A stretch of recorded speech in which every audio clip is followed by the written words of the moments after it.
This is the Bates Bobcast, our weekly podcast that takes a look at the week that was in Bates athletics. My name is Aaron Morse, and this week we're celebrating Senior Week on the Bobcast with a number of first-time guests. Also, a pair of women's track and field athletes are headed to NCAAs. All that and more coming up on the Bates Bobcast.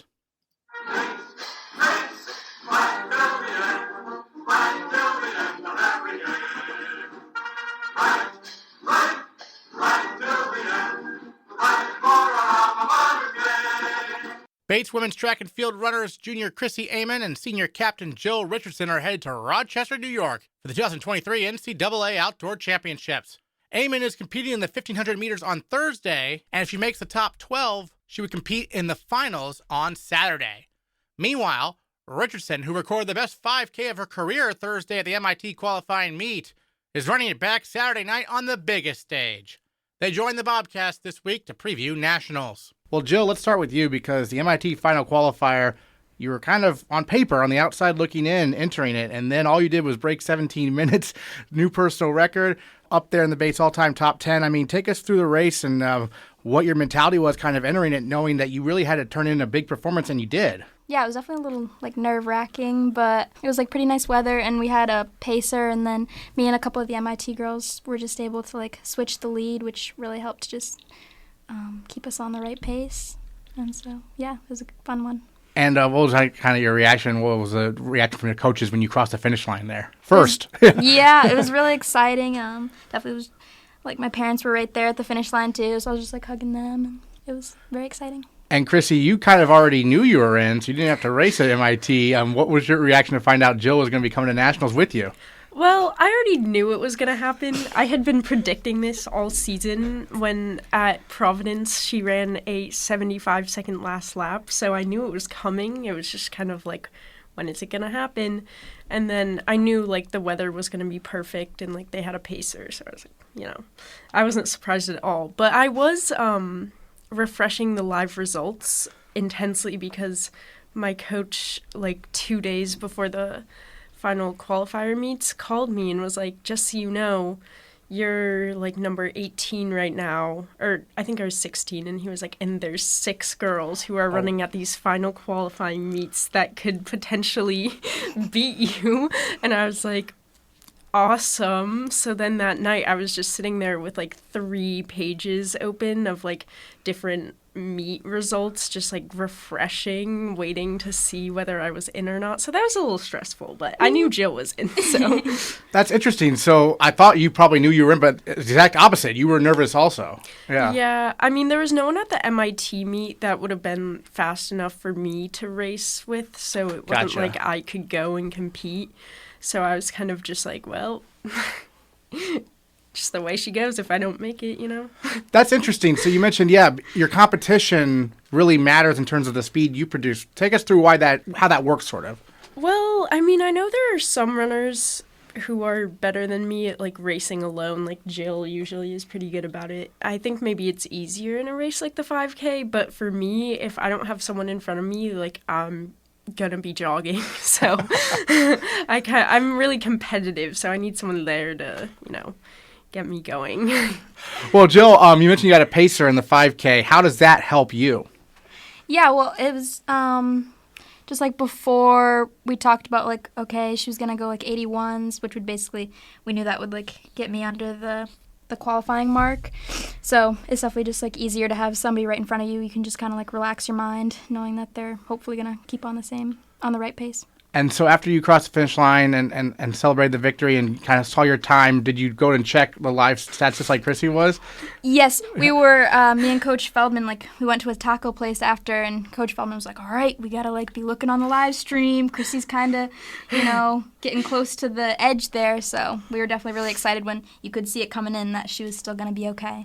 And Chrissy, I asked you about this off air, but I mean, you're I think she's 13th or something, but the 8th spot, which is All-America, is barely ahead of you. It's so close, isn't it? Yeah, it's really close. And I also foolishly assumed that the same rules for the, I don't know if this was the 800 applied to the 1500. I thought only 8 people made finals, and then yesterday my coach was like, no, 12 people make it, and I was like, wow, well, now I'm a little close to actually, like, you know, it's a little nerve-wracking knowing that it's like 1 second between you and everyone else, but it's also kind of comforting because it's like, oh, it's just like 0.25 seconds per 400 that I'd have to take off to like get with them. So I don't know, it's a blessing and a curse, I guess. Yeah, you touched on that. So you're running obviously in the prelims on Thursday. And then Jill, you don't run until like Saturday evening. Like you have a long wait. So how are you going to kind of address your long wait of, I guess, watching a lot of track, right? Yeah. And we have some little trips planned. Like we're going to a castle or something. Me and Chrissy are really intrigued by that. But yeah, I'm super excited for Chrissy's prelims. Like, I don't know if she hears me when she's racing, but I go crazy. I'm like the loudest person there. But yeah, I'm really excited for that. And then I think 5K is like pretty much the last event. So yep, should be fun. Excellent. And then Chrissy, Jill touched on it, but you're looking at some tourist options there for maybe the day off? Yeah, I heard we're going to a castle, and I didn't even realize, like, the United States had those, to be honest. Like, I don't know what kind of castle we're looking at, but I'm pretty excited to find out. I think it could be educational. He wants to bring me to a museum, and I don't really have the attention span for that kind of activity, but, you know, if I'm going to be forced, I guess I can, you know, sit through like maybe 15-minute quick tour. Maybe we can jog through or something. A little shakeout. Yeah, a little shakeout in the museum. Excellent. Last time we had Chrissy on, she mentioned like indoor was kind of a wash for her, and so she had to kind of reset for outdoor. Jill, how proud of you this junior doing so well? I've been waiting on it for real. I knew she was going to pop up. Girl has been grinding her mileage, and I feel like she's just really been taking it to the next level, and I'm so proud of her. And then this being your final meet at Bates, what are your thoughts kind of going in? Yeah, I mean, I don't know. It feels kind of surreal, like, because every time before it's just like, okay, like on to the next afterwards. But, I mean, this really is it. So, but what a way to end. Yeah, is there going to be a pacer at Nationals, or how's that? No. No, okay. No. So how's that change things for you? Well, I mean, there's so much good competition, and right. Basically I'll just be trying to hang on to somebody, and that'll pretty much, like, as long as I'm hanging on to somebody that's, like, seated better than me, hopefully I'll get a really good PR. And what people don't realize, and Chrissy, we were talking about this off air also, is that the competition is kind of different than it used to be for a lot of sports, but especially it seems like track and field. You're going up against people who are, 24, 25 years old? Is that right, Chrissy? Yeah, I mean, the girl in Jill's race, yeah, I mean, oh my God. I'm pretty sure she's married, actually. Yeah. I mean, not that you can't be young and married, but I think she is like a 6th year maybe. Yeah. But it's interesting. I feel like it's nice because it really, like, we don't have to worry about it being like a slow race or anything. You know, we have people who are really experienced who we can expect to take it out, and it'll be like a really honest race. So that'll be kind of nice. And Jill, obviously you went to Nationals indoor for the 3K. What did you learn from that experience, for track and field, your first trip to Nationals and track? You're going to apply this time around to outdoor, or is there no real connection perhaps? I would say, like, I remember at, like, the beginning of the 3K, at one point I was, like, in 3rd place or something. I went out a little hot there. So I think it's just, like, having, being, like, okay with just kind of, like, sticking more towards the back maybe, because I feel like the pace will eventually heat up. So, yeah. Great. Well, any other final thoughts either of you wanted to share about going to Nationals? Chrissy, this being your first trip, right? Yeah, I mean, I'm just really excited to have my little girls' weekend with Jill. I think it's going to be really fun, and I'm excited for us to represent our school, Yep, same sentiments here. There you go. Chrissy, Aman, Jill Richardson competing at the NCAA Track and Field Championships Thursday and Saturday there in Rochester, New York. Thanks so much. Thank you. Thank you. The men's track and field season has concluded, but not before sophomore Kevin O'Connor continued his strong season with a personal record time of 11.01 seconds in the 100-meter dash at the MIT Final Qualifier. Good for a spot on the Bates top 10 all-time performance list in the event. He is currently in Washington, D.C. for an internship on Capitol Hill, but he took the time to join the Bobcast via Zoom. Got male Bobcat of the week, Kevin O'Connor, with us here on the Bobcast, talking some men's track and field. But before we talk about the MIT meet, tell us about your internship. You're currently in Washington, D.C., getting a head start on your summer internship. How's it going so far? Good. It was quite the turnaround, given that we just had our meet on Thursday. So got back from Bates on Thursday, had a fun day with my friends on Friday, left Saturday morning, then had a fun day with my family on Saturday, and then Sunday flew in, and then today was my first day, and it was quite the first day, just getting introduced to people around the office, just some basic tasks I'll be doing, and I got a pretty extensive tour of the Capitol building, given that's one of the responsibilities I have to do, and I got a really good view off the rotunda, which is like this pretty high point on the Capitol, and it was a really good first day. Great. So it's your internship on Capitol Hill. What's the nature of it, kind of? I'm just a staffer for Congressman, Representative Ben Klein. He's a Bates alum, and it's very nice to be working for him. And you'll be giving tours, is that what you said? Yeah, it's one of the things I have to do. So like some pretty menial stuff. So like it'll be between I'll be like giving tours to like basic people in the district that request for tours, picking up phone calls for constituents, and then also like doing research for like basic like legislative aides around the office. So a bunch of different tasks. Terrific. Well, I mean, let's go back to the MIT meet. That, as you mentioned, was just the other day on Thursday. Personal record for you in the 100 meters, and you did it twice, same exact time, right? Prelim and final. So take us through the races there. Yeah. So first, I just want to give a quick shout out, like Coach Johnson. He gave me the opportunity to run this weekend, and I was very appreciative of it because I personally didn't get my qualifiers and for New England's due to a couple like unlucky weeks of wind. We ran into a headwind 3 weeks in a row. So I wasn't able to put like my best times out there. And Coach Johnson could have been like, at KO, you're done for the year. We're gonna call it here. But he let me run one last time. And it was my first real like straight up 100 in a couple weeks. So I think that first one was kind of like a little bit of a rust buster.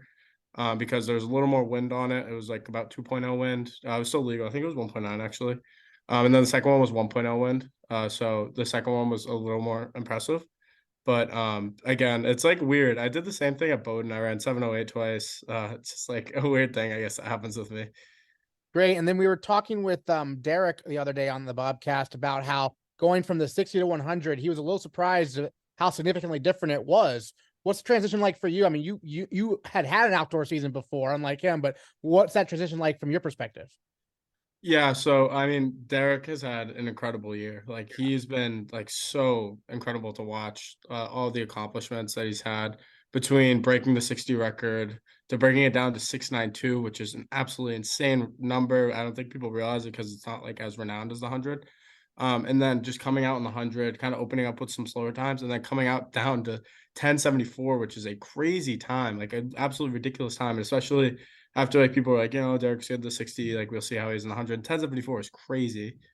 But for me and Derek, I'd say we are still a little bit stronger in the 60. If you do like the IAAF, which is like the commissioning body of track and field, and you look at our like kind of score between the two, and I say we're a little bit stronger in the 60, given we're bigger guys. Like it's harder for us to keep our speed over a longer time because we weigh more and we can produce force in like a shorter amount of time than people. But it's definitely, I'd say the main challenge with it is being able to keep speed endurance over the course of 100 meters, because most sprinters will top out around like 50, 60 meters. And then being able like who could hold on to it or continue to get faster, I think is what makes and breaks people in the 100. Great. And so what were kind of your goals in your mind going into Thursday's meet? Did you achieve them? Or are you still looking, obviously you're probably still looking to break 11 seconds next year, right? Yeah. Yeah. I mean, I'm fortunate. We'll see what Derek does in terms of his potential fifth year. We don't know what he's going to do yet. But like that could have been his last meet. And then obviously Colby, another guy who's been like two like mentor figures for me, not only like on the track but like in the classroom, like just being a person. Like two great guys, cannot ask to be like under the wing of like two amazing guys. And I was kind of looking for that sub 11 mark. That was kind of my goal going in, because I knew I had it in me. But like you can't control the conditions, and 11:01, I'm definitely very happy with that. But like you said, I have 2 more years left, so like I'm not really, and I had a good season, so I'm not really too hung up about anything. Great. And then so you have the internship this summer. How are you going to stay in track shape though while you're interning there on Capitol Hill? Run up and down the hill a little bit? Yeah, I guess. Well, to start, it's been a lot of walking, even more than at Bates, and that's like a college campus, so like a main tenet of it is walking. But I'd say so. This first week, I'm gonna take as like a deload, like week to like, kind of let my body recover, and then I'm at George Washington University, so I'll be using their training facilities, and Coach Johnson, like we saw like this over this past season specifically, like what his training can do if you commit to it. Just seeing like all of us drop from around 7'10" to 12 to 7'0" to 6'9", and then me dropping from like 11'3" when legal to 11 flat, and then Derek couldn't even do the outdoor season, and he was able to run 10.7. And like we just got to trust in Coach Johnson's training. And I know like some younger guys on the team, like Reuven Fry, once he gets healthy, Evan McDowell, Tyler Stearns, a lot of the sprinters on our team that are on the young coming up, like they've learned from, or we've all learned from Colby and Derek about how what work ethic it takes to be successful and drop times. And I think these guys and I are going to try and take it into the future and take Bates sprints to not only this level, but hopefully further levels. I was going to say, with Curtis Johnson being the head coach, having a sprinting background himself, I mean, this seems to be a new era sort of for track and field with more of an emphasis perhaps on the sprints than maybe in years past, right? Yeah. And it's really cool to be on such a good sprint team because not to try and sound like a jerk, but I mean, our sprint team is more of a Division I type level. We are really good. And I credit that to Coach Johnson and our sprint crews, really hard work and dedication. And we do really work hard day in and day out, and we trust in Coach, and Coach really does give us good training programs. And like, it's not even that Coach is a good coach, but like that's true. But like, I feel like track and sprinting specifically are focused on such little aspects of time. And Coach Johnson's really good at keeping people their head level. You know, you have a good week. Listen, you had a good week, but we need to keep moving forward. And you should be happy about that, but keep moving forward. You have a bad week. Listen, it was a bad week or a bad couple of weeks. Listen, it's a bad week. You got to keep moving forward. Like Coach Johnson's very good at keeping us level headed, bringing us up when we need to, and bringing us a little bit down back to earth when we need to. So very good coach to have. And like you said, I don't think it's a coincidence that the sprints have taken off in the past 2 years, I'd say. Excellent. Well, any other thoughts you wanted to share on maybe the season as a whole or the last meet you had there on Thursday we haven't got to talk about? Yeah, I mean, just the main thing is like Derek and Colby, like I'm very thankful for their leadership, and I hope like me and the other sprinters, forgot to mention Aiden Gideon, hope too. He's a very good sprinter coming from basketball as well. Hope to take the Bates sprints into the next era, and we'll see what happens because a lot of firsts this year, and hopefully we continue it and get some more seconds and thirds. Sounds good. Kevin O'Connor, our male Bobcat of the week, live from Capitol Hill. Not really live, but recording here from Capitol Hill on the Bobcast. Thanks so much for joining us here. Thank you so much, Aaron. With it being senior week at Bates, we got a chance to catch up with a number of seniors who excelled in both their sport and in the classroom as Senior Scholar Award winners, who maintained a GPA of at least 3.5 and played a varsity sport all 4 years. You'll hear from a few of them this week, starting with men's lacrosse senior captain Malcolm Klingbeil. First time on the Bobcast. First of all, welcome. Your older brother, of course, Otis Klingbeil, also went to Bates. And on your online bio, you mentioned you came to Bates because you wanted to go to college with your brother. So take us through kind of maybe that dynamic, your relationship with your brother growing up and then into school. Yeah, we've been best friends, I would say, our whole lives. And when he came here, I got to visit him a couple times and come watch some games. And one game in particular, Amherst, I remember watching that game and like, this is where I want to go. I want to be with him. So when he was here, that was kind of my goal. Like looking at schools, it was pretty much just like, if I can be with Otis, that's what I want to do. And then freshman year was awesome with him. We spent a lot of time together. We got to play with him again. We did in high school, which was awesome. And yeah, it was just so amazing to be with him again. And then my sister's here now, which is really exciting. I've got to have both of my siblings who I love very much to go to school with. It's been, so lucky to have that.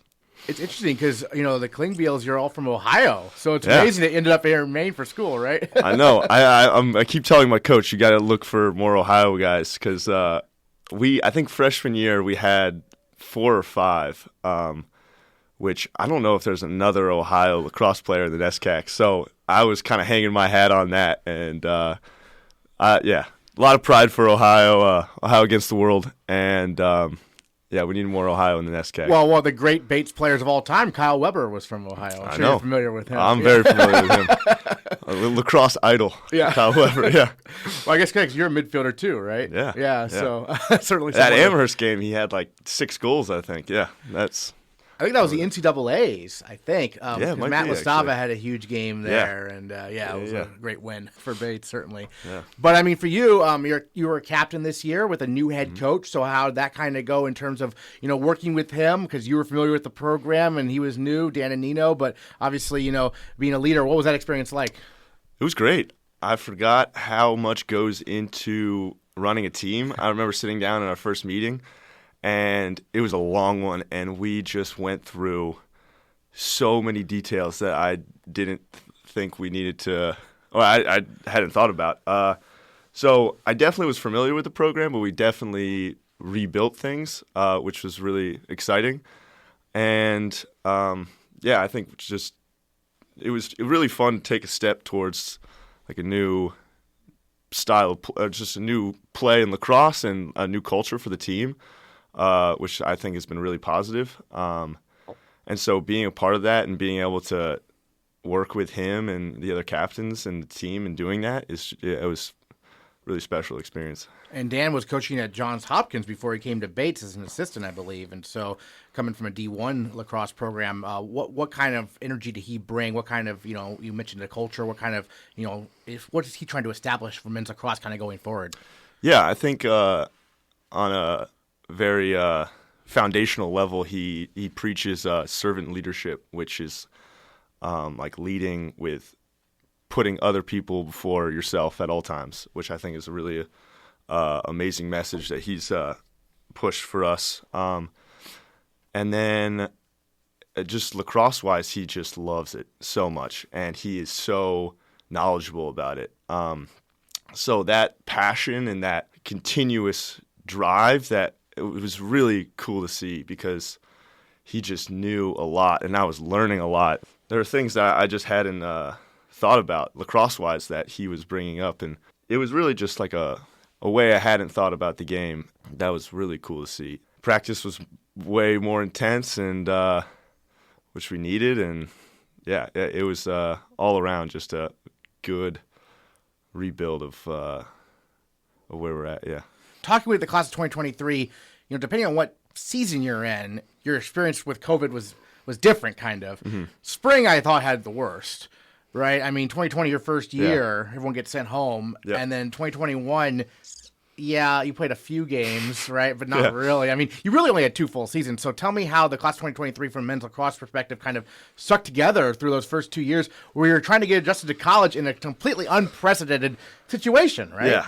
Yeah, we've had a really interesting time, and wouldn't be my first choice, but no, we've stuck together, and I think it's that group of our class that has really kept us all going, because we're all best friends, and I wouldn't be able to do it without them, because it was honestly pretty tough, like just weird little seasons, and one ending really abruptly, and then some tough years after that. But yeah, I don't think any of us would have been able to do it without each other, and I think there's a lot to say about that and who those guys are.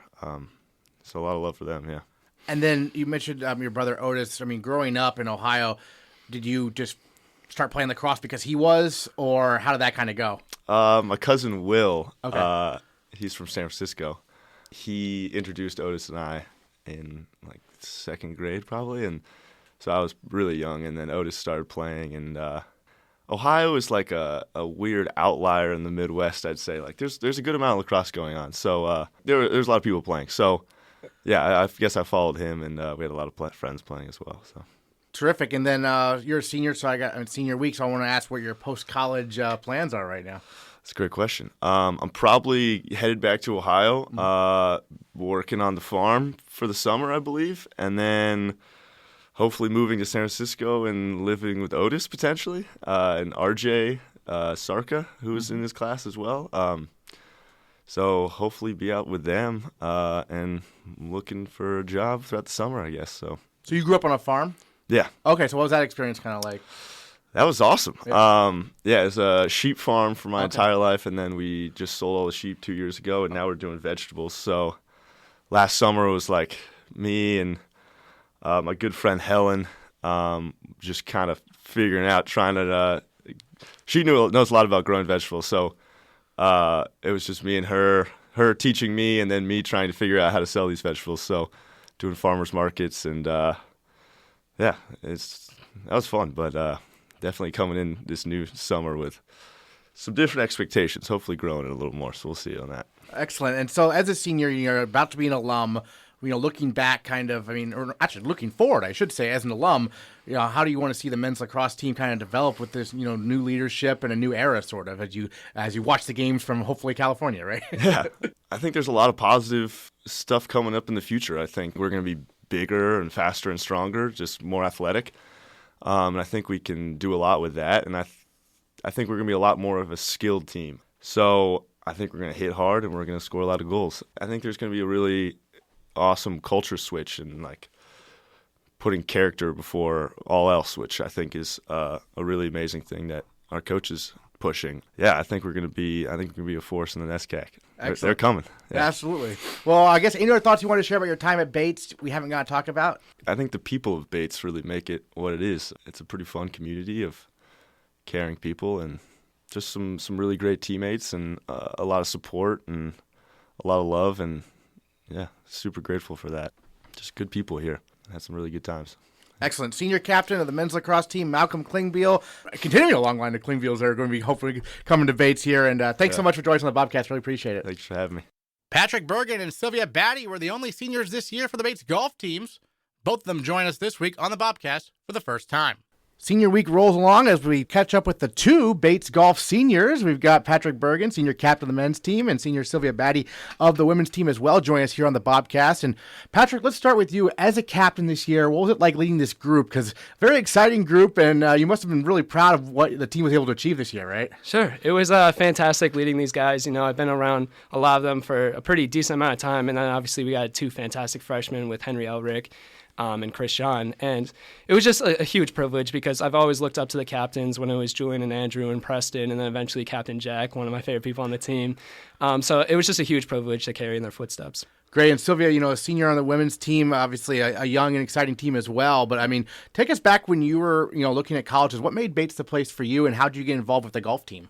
Well, I actually was a walk-on at Bates. I didn't get recruited at all, but once I applied to Bates, I kind of got into conversation with one of the coaches. I think it was Coach Upham at the time, but I think he transitioned out of that role. So we kind of discussed and we kind of agreed that, I could try golf for the first few weeks of the season, test it out. And during that trial time, I realized that the sense of community is just something that is unmatched in my opinion. So that really drew me into the program, and that's how I basically started. Great. And then this year, what was it like to see some of the early success for a first year like Ruby, and then a lot of the players again doing pretty well for the women's team? It seems to be really growing. Yeah, no, Ruby did awesome this year. She's fantastic. I think it brings a new energy to the team that I think we're gonna kind of grow in the future years. So I'm really excited to see what type of recruitment we do and see just how the program grows from there. Great. And then Patrick, how many times do you estimate you've played Martindale these last 4 years? Oh, my God, a ridiculous amount of times. Yesterday, we actually just had a little event, and it was pretty much called the Pro-Am. So pretty much everybody on the team got to bring a friend, and we did a little scramble. So, whether it's something like that or if we're practicing for NCAAs at home, it's just always a great opportunity to be out there and play a course that you love. It's my favorite course I've ever played. Maybe it's just because of the memories there. I might be a little biased, but yeah, too many times to count. So the Pro-Am, hold on, that sounds interesting because as a member of the team and then someone who doesn't golf at all, or maybe has some background? Some people on my team like to, bring in their 2 and 3 handicaps, which I made sure to let them know. But I just brought my roommate, who's not the best, but he played pretty phenomenal yesterday, so it was a lot of fun. Great. And Sylvia, just kind of looking back in your time, on the team, what's maybe some memorable moments with the women's team? One of the most memorable moments was during our Florida trips, because that was just a time where we could kind of let loose, play, enjoy each other's company. I think I built the best memories I have of the team there, and just seeing like many successes of like my teammates, that's also just memorable moments. Like Ruby doing fantastic her first year. I think that's something that, is remarkable in my opinion. So that's just they're just tiny moments like that are what are memorable to me. Certainly. And then Patrick, how about same question for you, sort of memorable moments with the men's golf team? Sure. I would love to agree with Sylvia on like the small moments being the most sentimental, but if I'm being honest, winning the CBB this year was huge. That's been our goal since freshman year. Yeah. We had a tough loss my freshman year, and seeing that trophy get loaded into the boat and van, I didn't really like seeing that. So every single day now that I go to practice, I always make sure to touch a CBB trophy, and it's just a huge accomplishment for the team. Everyone played fantastic, and I know it's going to be staying in Merrill for a long time. Yeah, that tournament was in the fall, Yes, right? And yes. I know Paul had a really good one. I remember I interviewed him, I think, on the Bobcast after that week. So take us through, what was the key to victory in your mind and how the team performed? Sure. I honestly think it was just really stressing, that we're just out here and we're having fun. I remember telling my team on the putting green, I don't care if you shoot 73 or 93. I just want you to make sure every shot counts and really just staying with it. And I think that everybody just grinded it out. Everyone was so in such a team aspect that they didn't want to get caught up in, I hit a bad shot on this last hole. It was just, let's get the lowest scores. And if we can do that, we're going to be winning every time. So. Awesome. And then, Sylvia, it's interesting with college golf, not everyone can play every week. And so what's kind of like the competition almost within the team sometimes, right? I think one thing that I really appreciate about this team is that we act as a team. Mm-hmm. We are selfless. We are competitive, yet we still want to try to just do what's best for the team and do what is going to be the most beneficial for us in the future in the long run as well. And Patrick, I remember talking with Jack. You mentioned him earlier, who graduated last year, Jack Howard, how he and you would have some competitions, but you remained, good friends nonetheless, right? Our competitions, it was ruthless. Yeah. We used to go at it, and there's actually a great photo of us hanging up in Merrill right now of us when we had this playoff hole, and I remember the women's team came, and it was just to qualify. So, that competition back and forth is really what's going to make you a better player. You got to have a nice balance because you can't be too soft and just, start getting relaxed and comfortable out there. We got to treat every single day like a tournament, but, at the end of the day, he's my roommate, and I can't wait to see him once I graduate. So it's always friendly, but we do have a lot of competition, which is great. Great. Well, speaking of graduation, both of you maintained a GPA over 3.5 over entire 4 years. One of our Senior Scholar Award winners, both of you are this year. How are you able to maintain that balance? Because, it's tough, right? Martindale's not on campus. You got to go, a few miles away and to practice and whatnot. Sylvia, how are you able to pull it off? A lot of time management and communication with the team because, sometimes, during COVID, we didn't have access to the van, so it was hard to coordinate when we'd all be able to go to practice at the same time. But I think a key part of, why we were so successful was because we did a really good job of talking with each other, trying to plan out each other's schedules, just trying to be accommodating for what is just going to be, like I said, best for the whole team, essentially. And Patrick, how'd you do it? I really think it comes from the team just holding each other accountable. I remember people would be helping each other with homework and stuff like that. And if we're sitting in commons and someone, maybe wants to stay a little bit, I make sure to tell them as captain, listen, hit the library because, we're students first and we're athletes second. So just really prioritizing that on the team. Great. And I guess I asked Sylvia the question, but what drew you to Bates? Bates, honestly, I love Maine. I've been coming here ever since I was a kid. My grandpa used to live in Old Orchard Beach, and I just thought it was a fantastic school as soon as I stepped on campus. And the main thing I noticed was just between the other NESCACs was the sense of community. Just everybody smiling, welcoming on the team. All the seniors came to the sim room when I came and visited. It just seemed like a fantastic team and a place that welcomed me and a place I wanted to be at for the next 4 years. Yeah, the sim room has gotten a little bit of a makeover, right? How's that looking right now?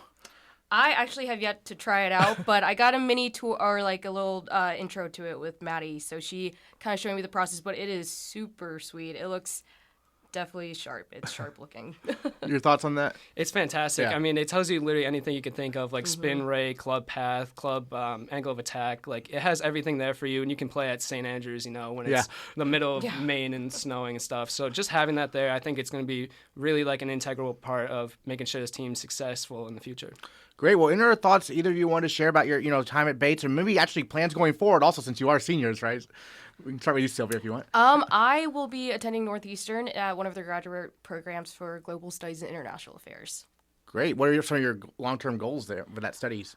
Ooh, I really want to get into a career of foreign policy, so I'm kind of just starting the track of building credentials to get to that point. So Awesome. Well, that sounds really exciting. And Patrick, how about for you? I will be working at this place called Analysis Group. It's econ consulting, and I had an internship there this summer, and it was a lot of fun, and it was just really interesting work to me. It felt very similar to the classes I'm taking from my economics major, and I also just love Boston. I can't wait to be working in the Prudential Center in a few weeks.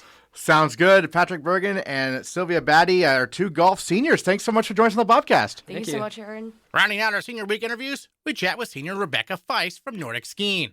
She's actually returning to the squad for an extra year of eligibility next January. Unfortunately, I've had a bunch of concussions. Nordic skiing, people are usually like, how do you get a concussion Nordic skiing?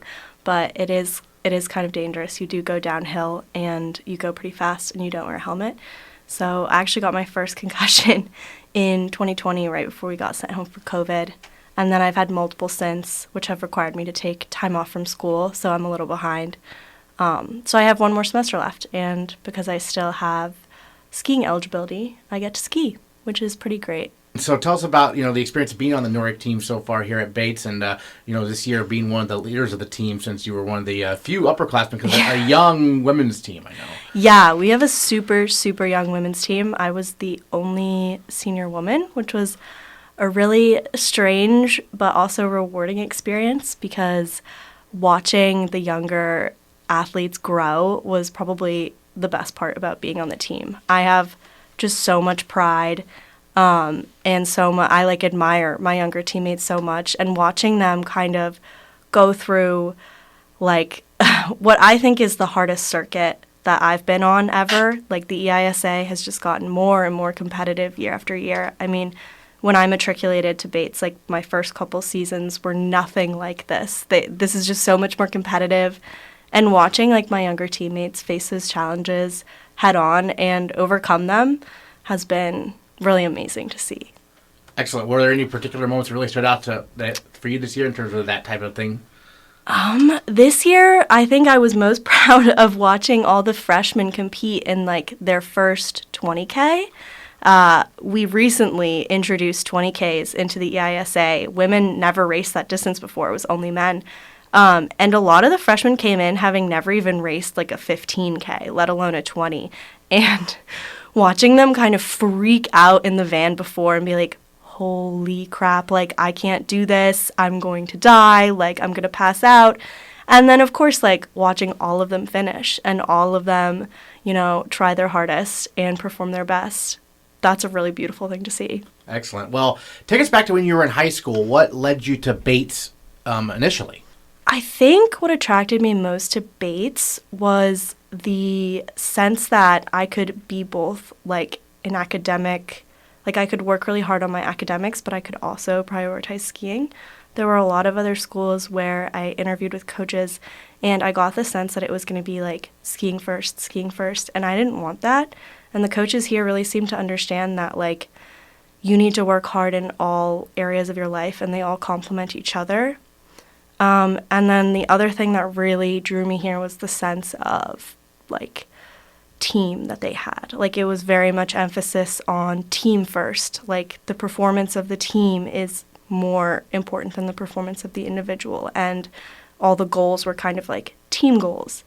And I really appreciate that because I think that ends up being the most important thing when you graduate, your team experience. Excellent. What's it been like having James Upham take over as the head coach? Obviously, you came here. Becky Woods was the head coach. She ended up going to Montana to pursue a different opportunity. But now James, who'd been in the program already as a coach, now leading you away. What's happened like? It's definitely been a little weird, but weird in the best way. Nordic is such a dynamic sport that's undergone so many changes in the past 10, 15 years. And James is really on the cutting edge of new training, new science, new optimization. And it's been really cool to watch him kind of breathe new life into the program and to introduce some new concepts. It's definitely been a little bit of a learning curve with any big transition. But I'm so grateful to have James, especially because he was here before. And we all really trust him and feel supported by him. Terrific. You mentioned all these dramatic changes with Nordic. I'm not an expert by any means, so I'm just curious, what's been the biggest change through the years? I think the biggest change would just be that the U.S. didn't used to be a major player like on the international stage, and they've gotten like our program as a country has gotten a lot better, and with that, the demands of training for like everyone have gotten better. So like even down to like the BKL level, like the younger kids. So it's just been more of like, okay, this is how the Norwegians train, or this is how the Swedes train. And like for the first time, there's kind of this sense in the Nordic community that like we can be just as good as these other teams. Like we can win medals, we can like show up at the Olympics and actually do well. And it's just a whole new caliber of like training and equipment and kind of expectations. Terrific. So why Nordic skiing for you growing up? I mean, because obviously a lot of people do alpine, but you ended up doing Nordic. Why? So I started skiing before, like I don't even remember learning to ski. Like I learned to ski the same time I was learning to walk. My dad skied for the German national team in his youth.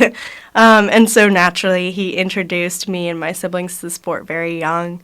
And I've kind of just always loved it. It's always been my way to like get outside and clear my head, and you know, sometimes to be alone and sometimes to be with teammates. And like that's my meditation. That's like my moment of zen. Like I don't know what I would do without having kind of that time like outside with the fresh air, moving your body.